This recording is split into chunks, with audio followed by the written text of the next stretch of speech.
Hello everyone, welcome back to the channel, and today we'll be discussing how to turn off your voicemail on iPhone 16 Pro Max. What you need to do is you can there are two ways, but you can do the first way is go to the phone, and then you can type *004 hash.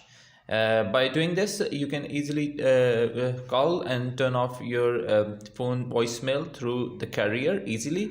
The another way we have here is you can go to the settings, and you need to scroll it down and go to the apps here, and then you need to go into the phone settings, which will be in the P section. This you need to go here, phone settings, and here since I haven't activated any SIM at the moment, there will be an option of live voice mail. You can go and just turn it off. The option will be somewhere here, as I have not activated any SIM in my phone, so you can go here and turn it off.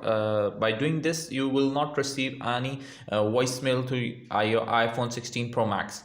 Thank you very much for watching the video. If you like the video, please don't forget to like, share and subscribe. Until next video, bye bye.